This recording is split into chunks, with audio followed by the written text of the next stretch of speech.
Bismillahirrahmanirrahim. Assalamualaikum warahmatullahi wabarakatuh. Yang terhormat Dr. Esti Febriani MKM.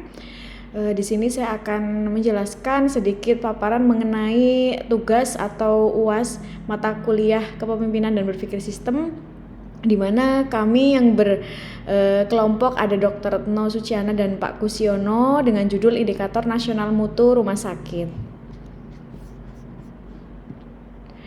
Di mana untuk indikator mutu nasional rumah sakit atau INMRS, di mana untuk upaya peningkatan mutu pelayanan di sini bahwasanya peningkatan mutu dan keselamatan pasien merupakan proses kegiatan yang berkesinambungan atau never ending proses.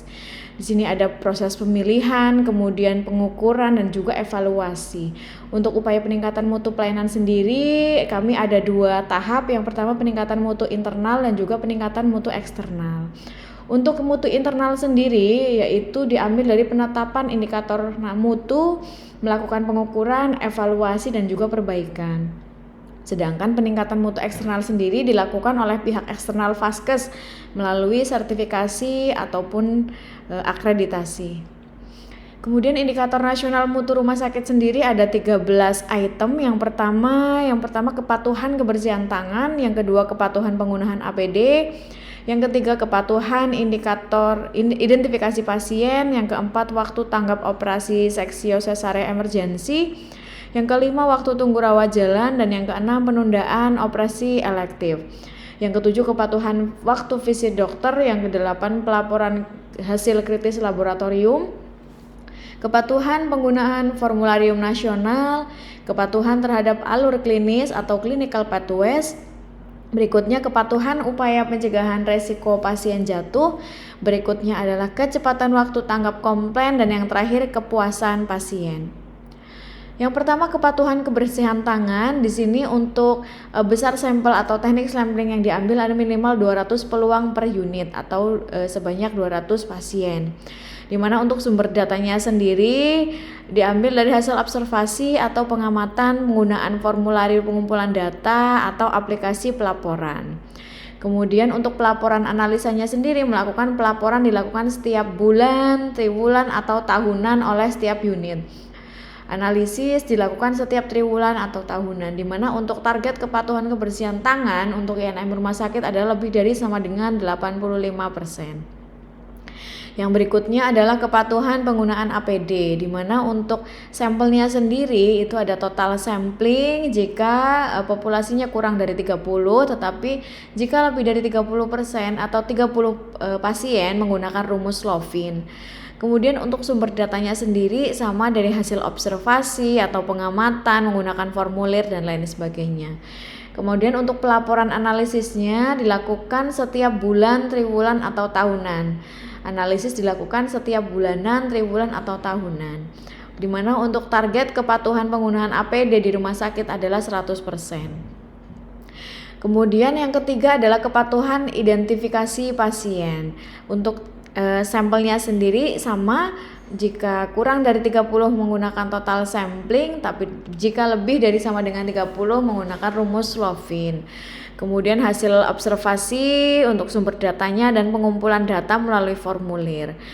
Untuk analisanya, pelaporannya juga sama setiap bulan, triwulan dan juga tahunan. Targetnya 100%. Kemudian yang keempat, waktu tanggap operasi seksio sesarea emergensi kurang dari sama dengan 30 menit. Untuk pengumpulan data, di sini data dikumpulkan secara retrospektif atau ke depan. Kemudian sumber datanya data sekunder dari laporan operasi maupun reka medis. Untuk besaran sampelnya sama dengan yang lain, jika kurang dari 30 menggunakan total sampling, jika lebih dari sama dengan 30 menggunakan rumus Lovin. Untuk pelaporannya sendiri sama dengan setiap bulan, triwulan atau tahunan. Kemudian untuk targetnya lebih dari sama dengan 80%, di mana waktu 30 menit dihitung sejak diputuskan operasi sampai dengan insisi atau dibuka kulit dari ibu hamil tersebut. Kemudian yang kelima, waktu tunggu rawat jalan, di mana untuk waktu tunggu rawat jalan pengumpulan datanya dikumpulkan secara retrospektif atau ke depan. Datanya diambil dari data sekunder, yaitu catatan pendaftaran rawat jalan, kemudian rekamedik pasien rawat jalan, dan formulir waktu tunggu rawat jalan. Untuk sampelnya hampir sama, total sampling dan juga rumus Slovin.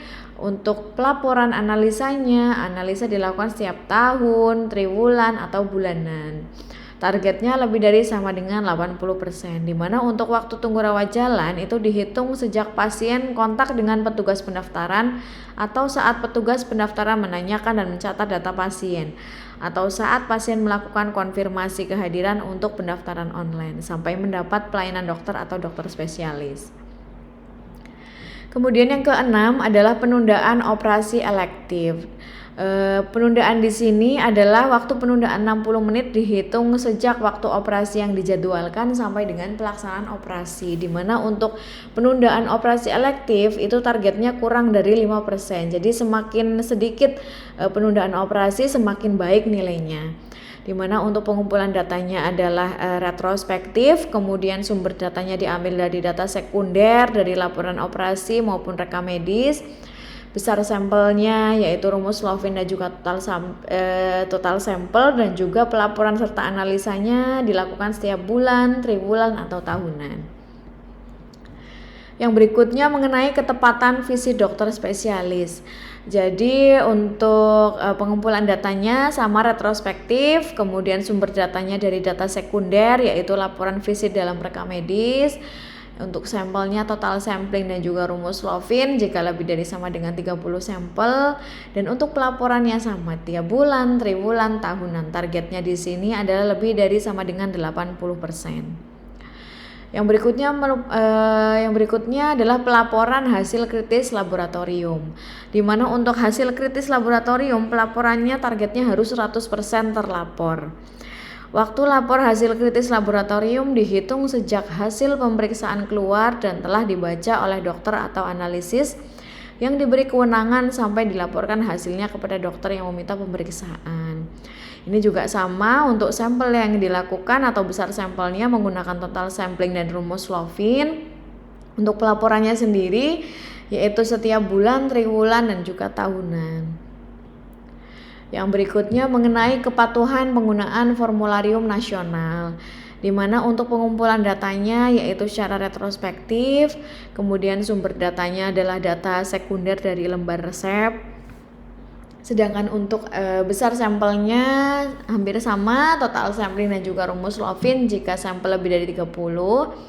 Pelaporannya sama setiap bulan, triwulan, dan juga tahunan. Analisisnya dilakukan setiap bulan, triwulan, atau tahunan. Target untuk formularium nasional farmasi adalah lebih dari sama dengan 80%.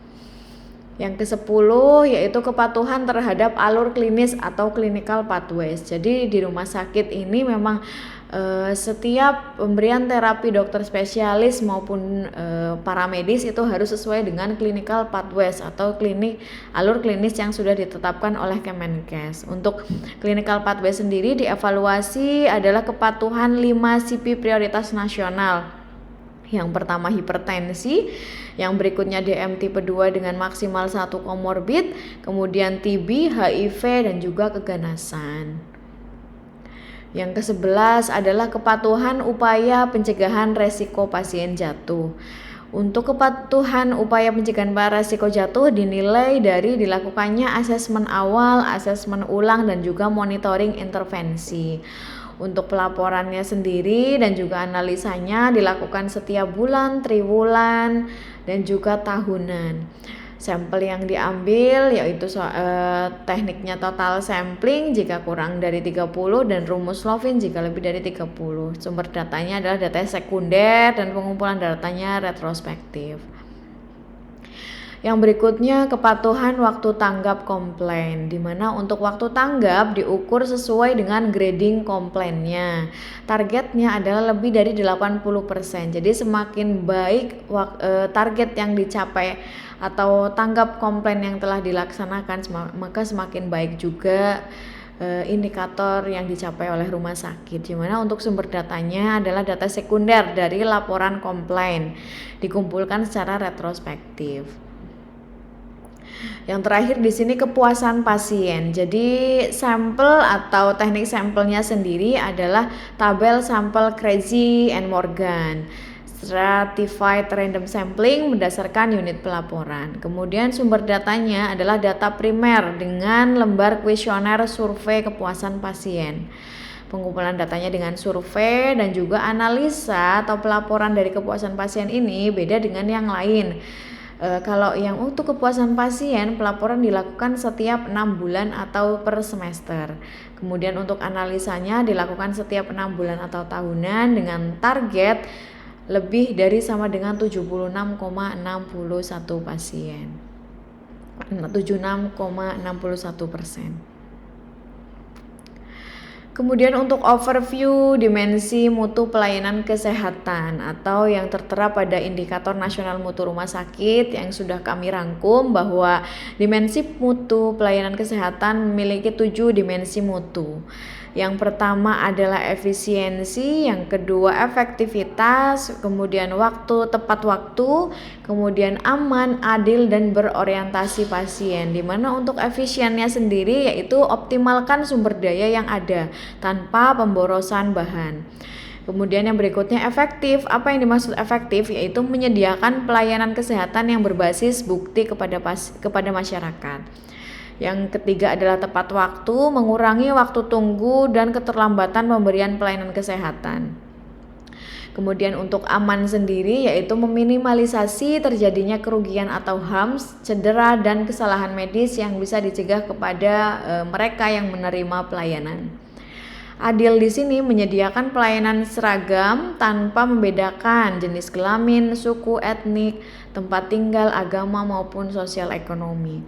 Kemudian berorientasi pasien di mana ini merupakan menyediakan pelayanan yang sesuai dengan preferensi, kebutuhan dan nilai-nilai individu. Menyediakan pelayanan yang terkoordinasi lintas Fasienkes dan pemberi pelayanan serta menyediakan pelayanan kesehatan untuk seluruh siklus kehidupan atau yang disebut dengan integrasi. Terima kasih. Saya tutup. Wassalamualaikum warahmatullahi wabarakatuh.